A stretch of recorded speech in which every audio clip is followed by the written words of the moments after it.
structure.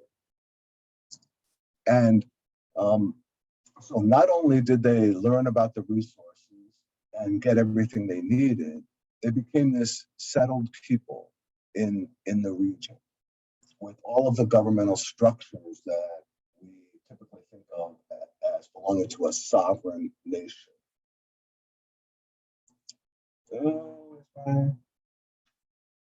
Right? Is it really not working?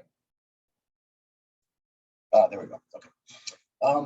So we'll fast forward now to mid-1800s and the time that we call a treaty-making era. And you can see on this map that in the early to mid-1800s, there were 4 treaties negotiated between the European settlers that had come into this region and the Ojibwe people who had settled here. The European settlers wanted the resources that were present, the timber, the minerals, and such. And so they negotiated these treaties. We call these treaties cession treaties, to cede or to sell. And so the tribes, in a series of treaties, sold the land to the United States.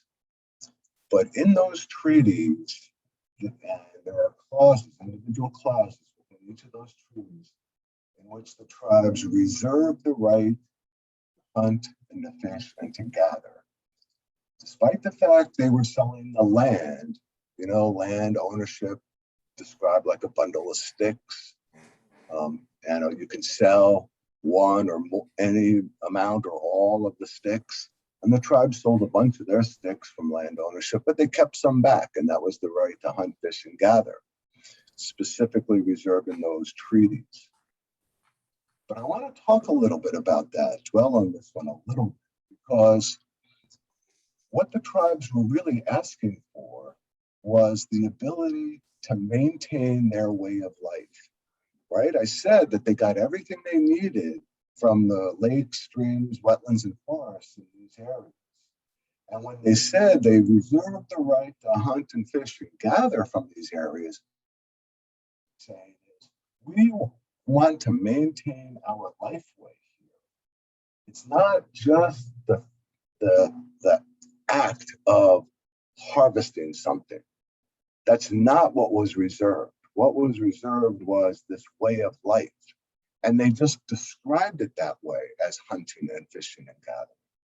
And so important when you think about treaty rights, that it's not simply shooting a deer or spearing a walleye.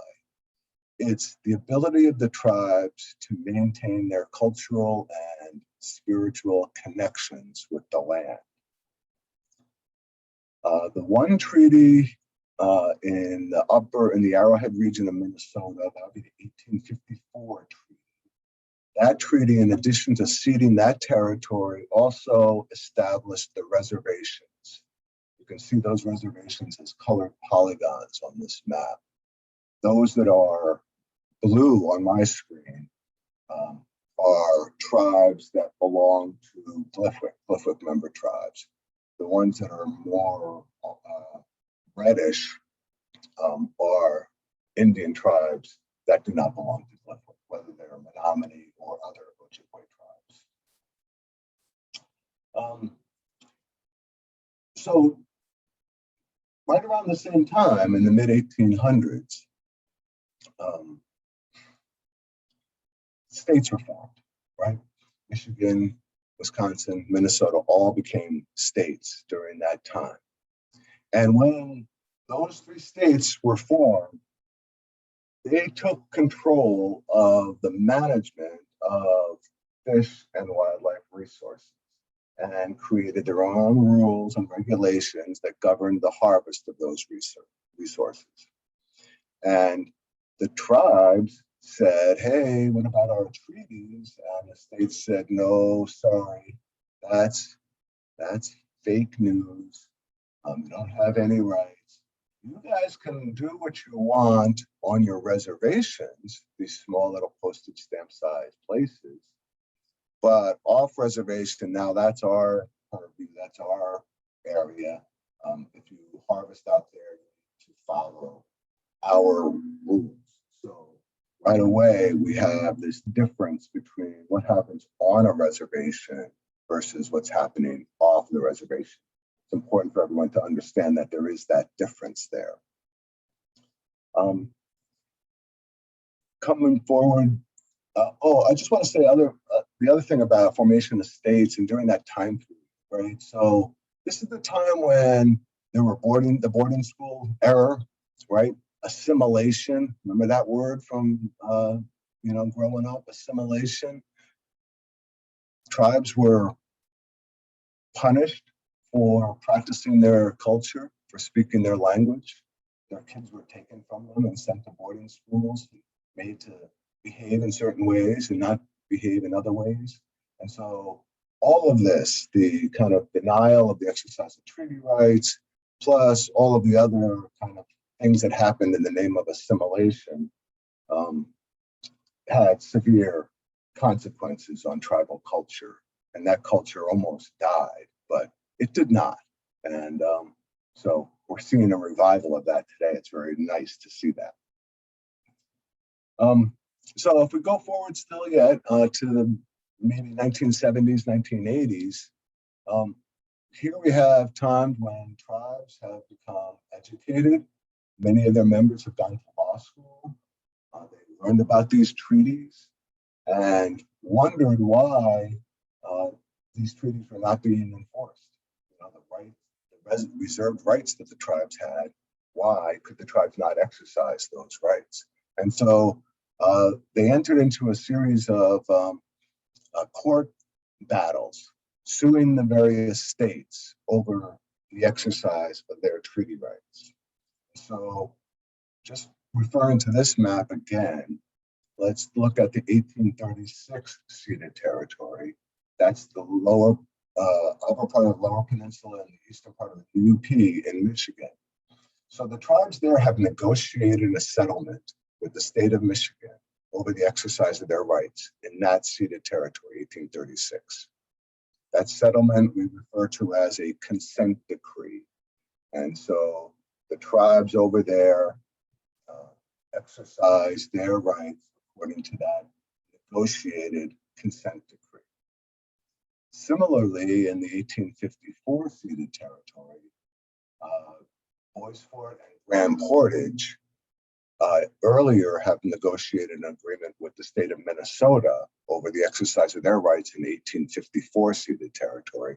And just recently, the Fond du Lac tribe near Cloquet has also reached an agreement with the state of Minnesota that sets out the rules and regulations for the exercise of treaty rights in the 1854 ceded territory. But now we have two other ceded territories that we're going to talk about. 1837, which is in the north central part of Wisconsin, kind of extends over into the north central part of Minnesota. And the 1842 ceded territory that's in the western part of the UP and the northern part of Wisconsin. And so there's a couple of court cases that we'll talk about one in detail. So the first one is LCO and the other tribes versus the state of Wisconsin. This is what we refer to as the Voigt decision, although I get a verbal reprimand from Mick Isham every time I say the Voigt decision, because he says, no, we don't name decisions after the losers. Lester Voigt was on the losing side. We should name things after the winners, and so we should call it the LCO decision. So I'll try my best to call it the LCO decision.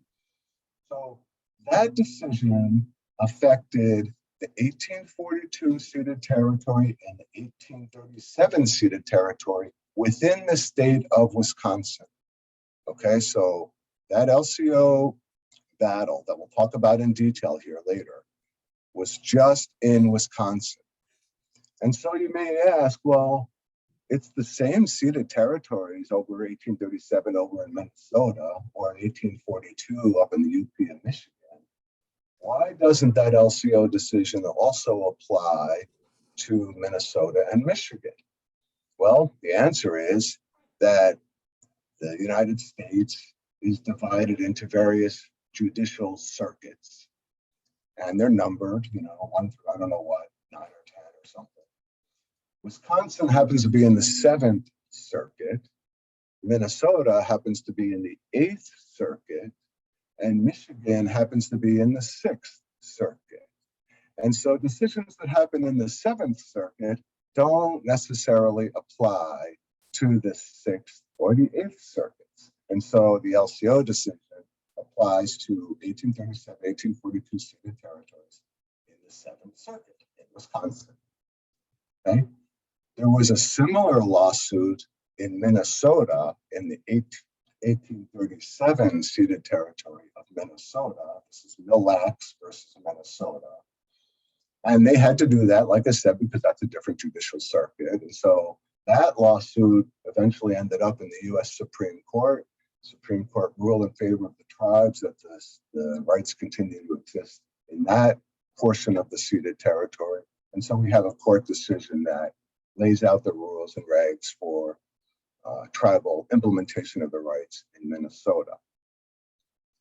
1842 ceded territory in the Western UP, there has not been a lawsuit about that. There is no court decision, and that makes that management of resources in that ceded territory uncertain, right? So we don't have courts saying, here are the rules and regs, here's what's approved, here's what we find. We don't have anything like that. And so it's very much of an unknown for us and creates some difficulties, but there is no established formal relationships through court decisions within the 42 ceded territory of the UP. Okay. So I think for the remainder of the talk now, I want to focus on the LCO decision. That is 3742 ceded territory within Wisconsin.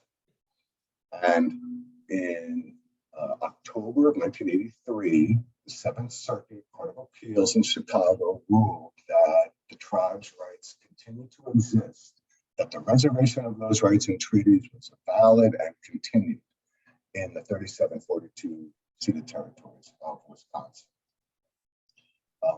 But that's all that court did in October of 1983, was say those rights continue to exist. What we call the nature and scope of those rights, that is, what can tribes actually do under their own rules and regulations, that was not decided in October 1983. That was left up to the tribes and the state to work on. And they did for the next 6 years, from 83 to 89, working on a series of what we called interim seasons, that is, seasonal regulations governing the harvest of resources, kind of annually, year by year by year. Had 6 years of those interim season negotiations. Those interim season negotiations then set the stage for the latter trials that determine the nature and scope of these treaty rights. They also helped kind of narrow the issues. So after 6 years of negotiating with the state, we knew where the problems were. We knew where the conflicts were going to be. And so those interim season negotiations really helped out quite a bit in kind of narrowing the scope of the litigation. But what followed in 89, 90, and 91 was a series of 3 or 4 trials. We had a walleye and muskie trial. We had a deer hunting trial. That's the trial that I served as an expert in. And we had a commercial timber trial. Okay.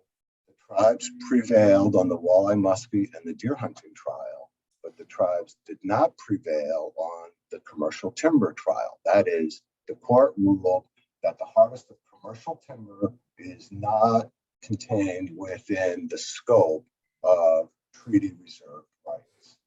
That the tribes did not have the right to harvest commercial timber under their treaty rights.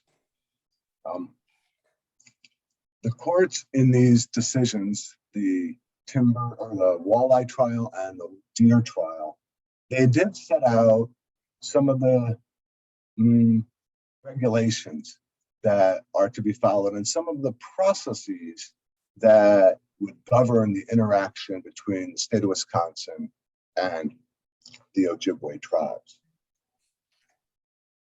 the court said that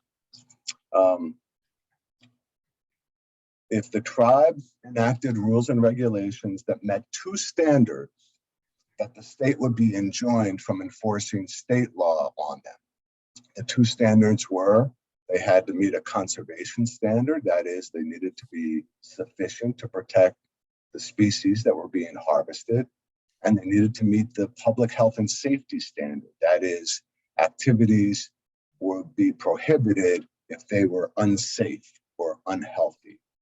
And as long as the tribes provided regulations that met those two standards, conservation and public health and safety, that the state, Wisconsin, would be enjoined from enforcing any of their rules against tribal members exercising their rights.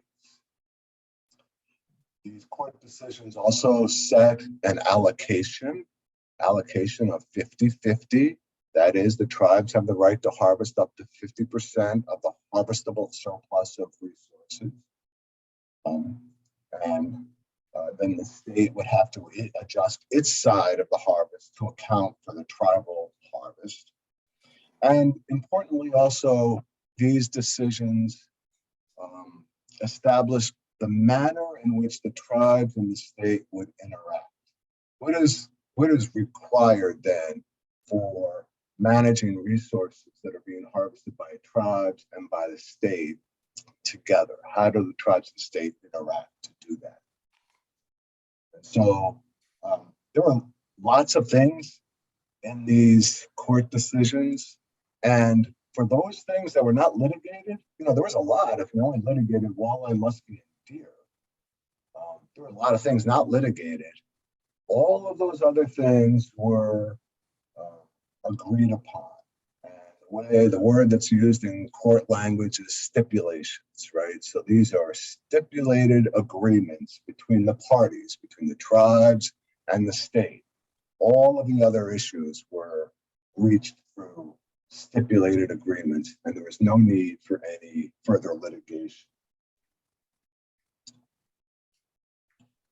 In 1984, this was right after the Seventh Circuit Court of Appeals ruled of the existence of these rights, the tribes realized that they needed to come together to provide advice to the tribal governments on the implementation of these rights, to do so in an intertribal way. Since these rights were held in common by the tribes, there needed to be some structure there for them to manage these rights in a way, among the tribes.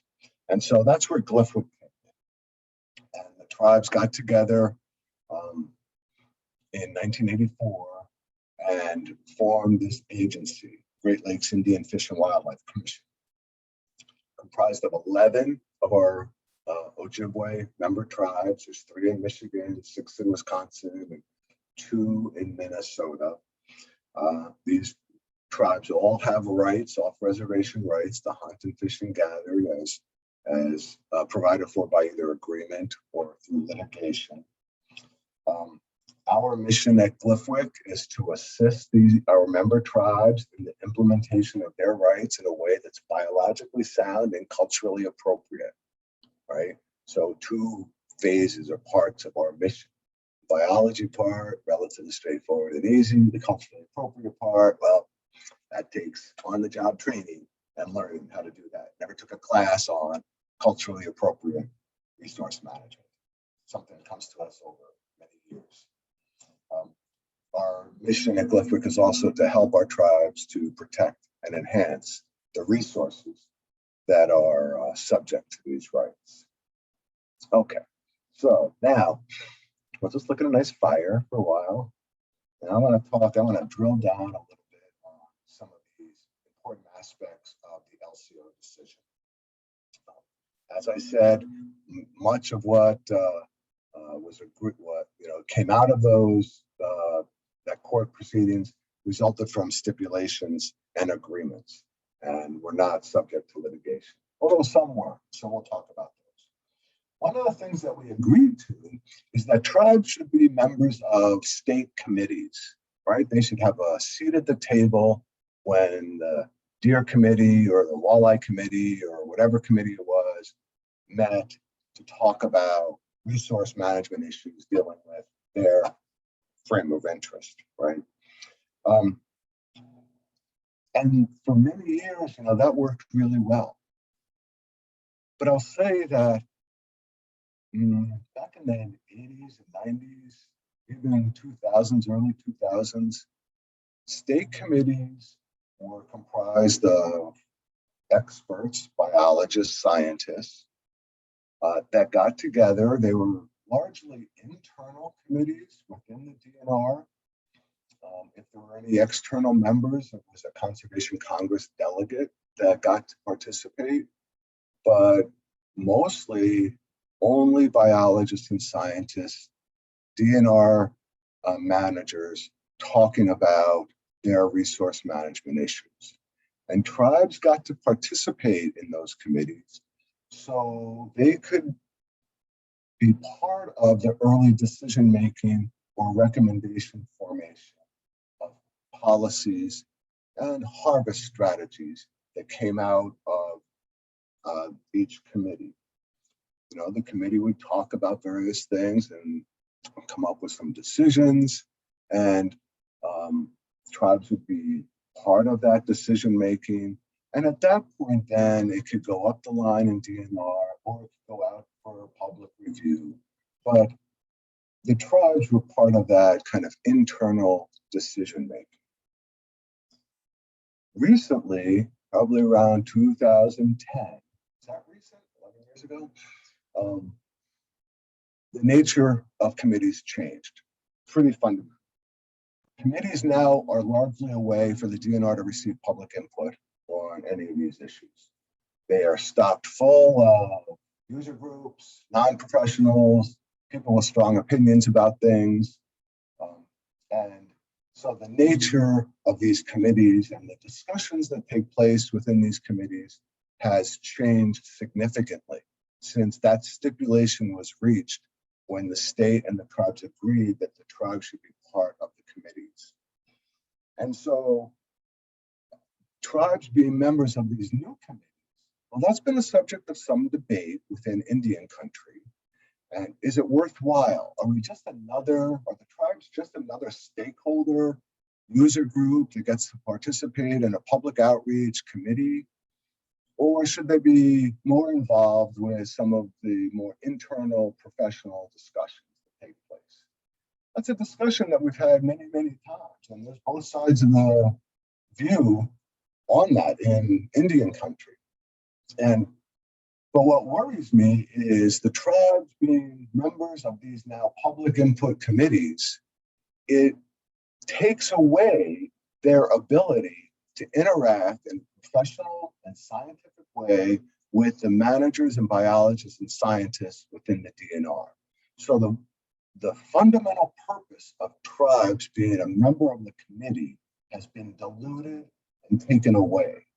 And all these discussions between biologists and scientists within the DNR now happen outside of the tribe's ability to participate. And so,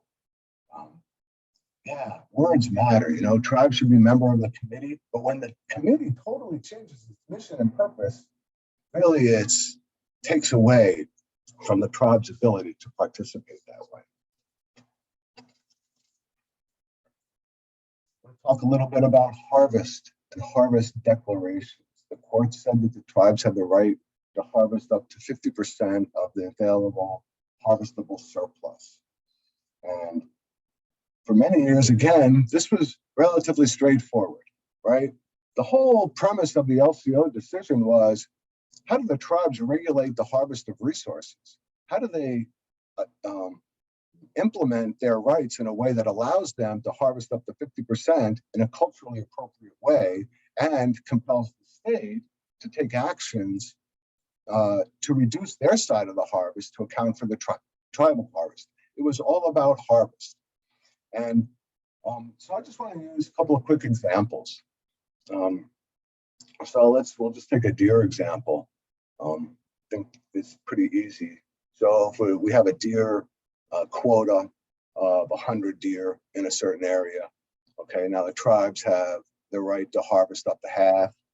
They get to make what they call a harvest declaration, right? That's a declaration of how much of that harvest they want. Sometimes they would declare half, 50 in this case. Okay, so if they declare half, 50, now it's incumbent on the state to reduce its side of the harvest by 50, so that tribal harvest of 50 and the state harvest of 50 equals the 100 quota. Okay. Back then, we did not really ever see a committee, like a deer committee, recommending a quota of 100 and the state then wanting to increase that.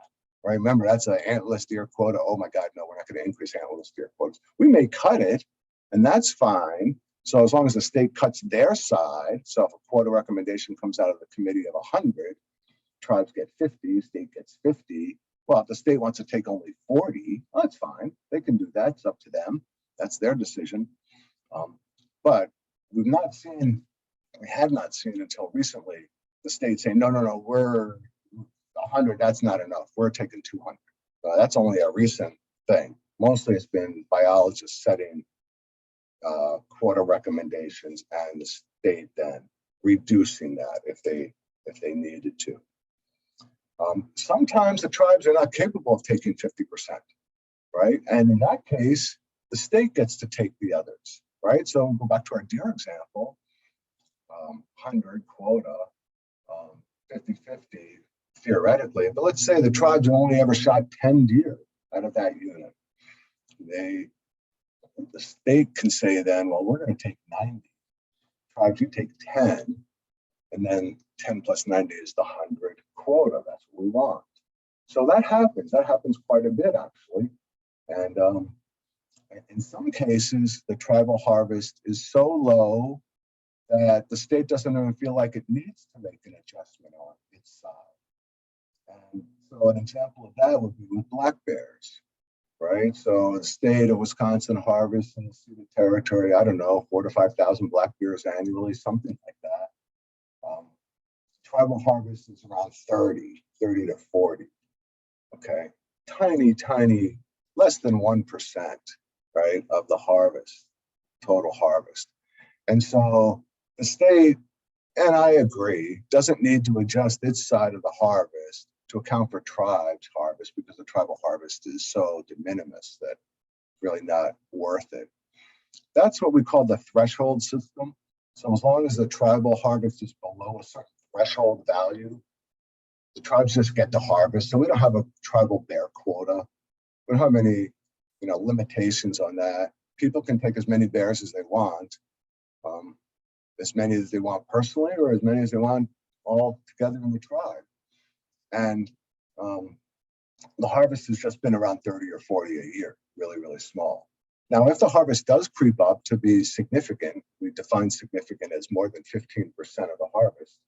The tribal harvest creeps up to more than 15%. Well, then we go back to our declaration system where the tribes have to declare a number. And because the tribal harvest is now significant, the state needs to take some action to reduce its side. So I've used the simple examples of deer and bears. The hard example is wolves. And I'll just hit it directly head on. So remember what I said about treaty rights? Treaty rights being the ability of the tribes to maintain their lifeway and maintain their cultural views on things. Well, for them, having wolves alive is the way that they will meet their lifeway and their cultural needs.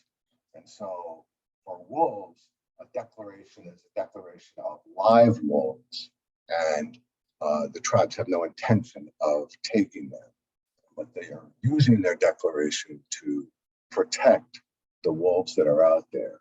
And this is a bit of a novel approach, right? I think it's the only resource that I'm aware of in which the tribes are managing that way. And obviously that creates some concern or some confusion about treaty rights and the right of the tribes in wolf management. Okay, so we're at 12:40. I'm going to keep going, but I'm going to pick it up a little bit. I want to save time for some questions here. So the next important concept I want to talk about is co-management, management of resources between the tribes and the state. Tribes like to refer to that as co-management. Co-management meaning co-equal, both parties have an equal role in the management of these resources. State of Wisconsin does not like that term, co-management. They don't think it's accurate. They think it implies that the tribes have some sort of veto authority over their decision-making. Co-management, for example, requires consensus. And if you don't reach consensus, then what happens? So the state says, no, co-management is not what the court said. Well, let's go and look exactly at what the court said about management. Okay, and so for that, we have to go to the walleye trial. And the court said the responsibility and authority to manage the fishery, right? And there's a walleye trial, so that's what we're talking about. The responsibility and authority to manage the fishery remains the state's. The state seizes upon that and says, you see, the state has ultimate management authority over these resources. But what the state does not do is read the rest of the sentence. So the responsibility and authority to manage the fishery remains with the state. The tribe's rights, however, narrow the state's management options to a significant degree. That's what the court wrote. So the state may have authority to manage these resources, but they do not have free rein to manage them any way they want, that they need to manage them in a way that's respectful and responsive to the tribe's rights. And so important concepts here that we need to talk about. And we'll talk about it a little bit here in this next topic, consultation. So it's another word that is misused and misunderstood. Consultation. So how and when does consultation occur? What does it look like? We have these discussions at GLIFWC a lot, you know? So we talk about it in two ways. Talking about it as a consultation, capital C consultation, government to government consultation, very formal consultations between state government and tribal governments, right? GLIFWC, we are not a government, so we do not participate in formal government to government consultations. That's between the state and the tribes. Now, if the tribes tell us, GLIFWC tell us that they want us to be involved, yes, of course, then we will. But automatically, capital C consultation, government to government consultation, is between two governments. GLIFWC, we are not a government, so we do not participate in that. One exception to this, and this came in one of the stipulations, this is the stipulation dealing with wild rice, and the tribes in the state agreed that if the state issues any permit that may affect wild rice or wild rice habitat, it needs to come to the Void Intertribal Task Force and consult with the tribes about that. So they put in that stipulation, the requirement of formal consultation with between the state and the tribes whenever there's a wild rice permit that affects wild rice, or any kind of a permit that affects wild rice or wild rice habitat. But consultation is not limited to this formal government to government consultation. Consultation can also happen at all other kinds of levels, right? We call this the small c consultation, right? So GLIFWC staff, tribal biologists, there should be no reason why they cannot talk with the state about various issues in a consultation framework. It doesn't need to be formal government to government, but it doesn't mean you can't talk. You know, you can talk to each other. If you want to call it something other than consultation, that's fine.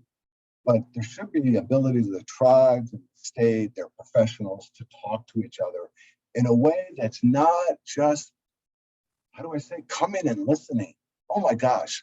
So we get together, tribes and the state shows up and they have their notebooks and their pens in their hand. And they say, okay, tribes, we're here to consult about this issue. What do you want to say? And they just sit back and listen. And they take notes, and tribes talk, and they take notes, and they take more notes. And then when the tribes are done talking, they say, well, thank you very much for your input, and now we'll go away and we'll do what we want to do. That, my friends, is not consultation. That's just coming and listening. And if you're consulting, you're interacting and talking with each other. And so it's extremely frustrating to have these meetings where we just talk and the state just listens and doesn't say anything back. Oh no, we can't consult here because this is not government to government. Well, baloney. You know, we can still talk to each other, still call it small c consultation if you want.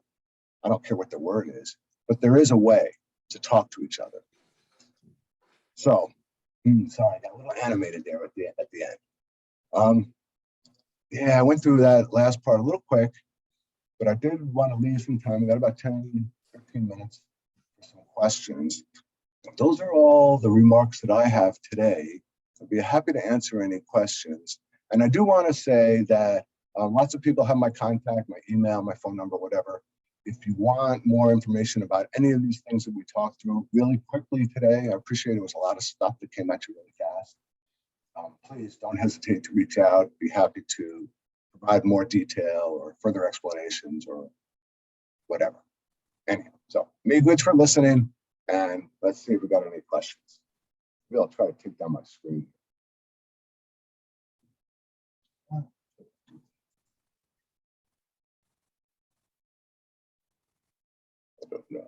Okay, since I haven't heard from anybody yet, we do have a few questions in the chat. The first one is from Goodwick. Do the Ojibwe bands exercise off-reservation treaty rights on the Menominee Reservation per the 1942 treaty? No. The tribes technically do not exercise treaty rights on any reservation, even their own, right? Because these treaty rights are off-reservation treaty rights.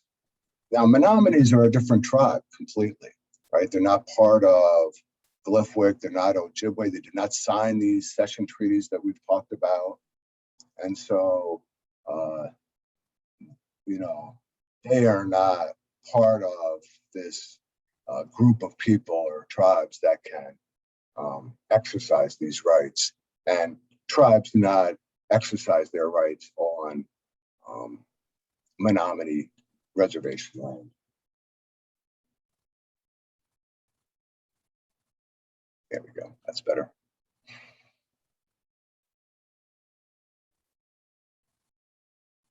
Okay, another question in the chat is, are the Ojibwe tribes the only tribes with treaty rights in Wisconsin? So they are the only tribe that has successfully litigated their treaty rights. I do not know, and I'm not willing to say whether other tribes have rights that they reserved in treaties. I don't know that for sure. They may, but I do know that no other tribe has successfully litigated the existence of their rights. The Menominee tribe has tried that, and they failed in their litigation. The state won that when the Menominees tried to assert their treaty rights. So the Ojibways are the only ones that have successfully sued the state over the existence of their treaty rights.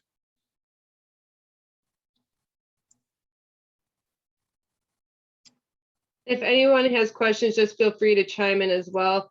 I'm going to go to Abby's question next. Can you speak more to the tribes retaining treaty rights as defined by the tribes that go beyond the scope of hunting, fishing, and gathering, despite what state and federal agencies may argue?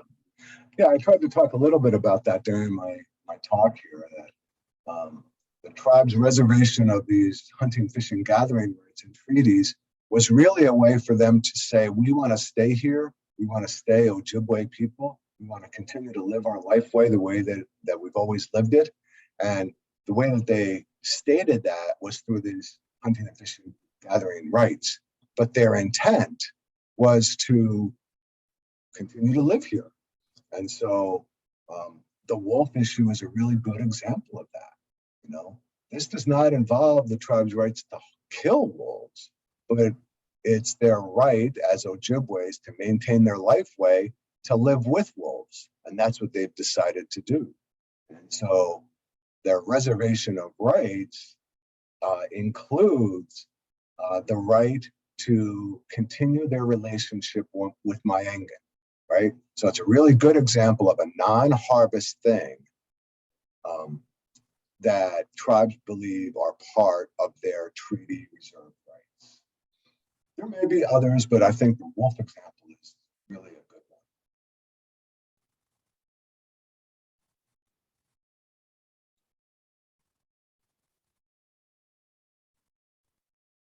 one. Okay, and people can also raise their hand on this as well. Yep. I think I think one of the things that I'd like for you to discuss is how recent a lot of this stuff is, especially with the wolf harvest coming out now. A lot of, folks that I hear from are like, well, why are we being punished for what our ancestors did? But, it wasn't too long ago that we still had boarding schools in the United States, and even more recently, the Indian adoption project and things like that ended in, I think, 1967.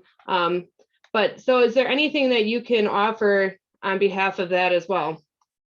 Well, so treaties are the supreme law of the land, right? These are things that are contemplated in the United States Constitution. And there's no expiration date on treaties, right? Some treaties, I suppose there is an expiration date, but not on these. They're supreme law of the land. They've been upheld in federal court. And so it's our duty then to make sure that those court cases are followed, and that we do what is right according to these decisions.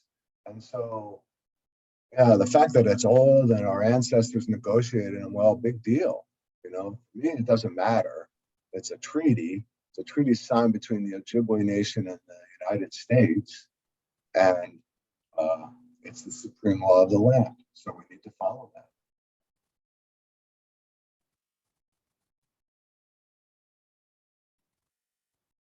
Great, thanks, John. Another question that came up is, what can non-state conservation partners do to support treaty rights or tribal natural resources work?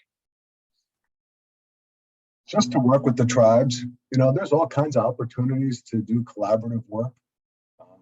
I've worked for many, many years with Forest Service, with DNR, with university friends and partners to do good resource management and research work. And so I think that doing that together, being out in the woods together, trapping martens or doing whatever work we're doing, there's an opportunity for people to talk to each other and learn from each other and get to know each other. And so the education of these rights, what they mean, how they're being used, that's a good opportunity for individuals to learn more in depth about them. And so state partners, federal partners, working together with tribes gives everyone the opportunity to learn and to get to know each other better, to see that we have, in many, many cases, the vast majority consensus, agreement on what we should be doing. There's probably a few things that we don't, but mostly we do. And people get to learn about that and experience that through working together. And so look for those opportunities where tribes and others can collaborate in their work. Great, and to piggyback off of that, if someone is a collaborator with the tribes in regards to wildlife management or research, what would you say are the number one things for non-tribal members to keep in mind to keep sure that we are respectful and mindful? So I have a whole lecture on this one, the 6 essential elements in working with Indian tribes, right? And so respect, empathy, developing relationships, spending time together, humor, all integral parts of working with Indian tribes. And so the most important of these, I think, is developing relationships, right? meet people, get to know people, work together, develop those interpersonal relationships. And that is the best way to kind of get, how do I say, feedback or to get help from tribal entities, whether it's individual tribal members, tribes, tribal biologists, inter-tribal biologists like me. Yeah, so another whole lecture on that one some point, maybe.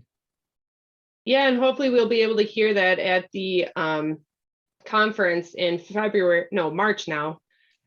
So stay tuned for that. Yeah, raised hand, I see. I see, yep, the raised hand, so go ahead and unmute. Me? Hello? Yep, go ahead. We can hear you. Okay. Thanks, John. I just wanted to clarify. So this is Chris Goodwill. I'm the new tribal liaison for the DNR. And so I just wanted to clarify that what you're talking about is off-reservation treaty rights, but the other tribes in Wisconsin have treaty rights, correct? Because another tribe, they also have treaties, and while Menominee may not have been successful at off-reservation treaty rights, those treaties also do other things, such as create their reservations. Right, yeah, I think what I said was that other tribes have not successfully litigated the existence of any treaty rights. I do not know the details of treaties between the United States and other tribes that are not Ojibwe tribes. I do not know that, and so I can't speak to the existence of those rights. But I do know that for the most part, the LCO decision in Wisconsin is the only successful litigation in federal court to support the existence of these rights. Okay, well, I mean, my comment wasn't a reflection at you at all. It's just my work with the agency so far. People will say, well, yeah, the treaty rights tribes. And I kind of like give them a quizzical look because every tribe in Wisconsin has their own treaties. Yep. Yep. Yep. I'm just pretty much ignorant about all those, though. Sorry. Okay. It's all I can do in my meager brain here to keep track of Ojibwe treaty rights. Thank you. That's okay. Thanks for the question.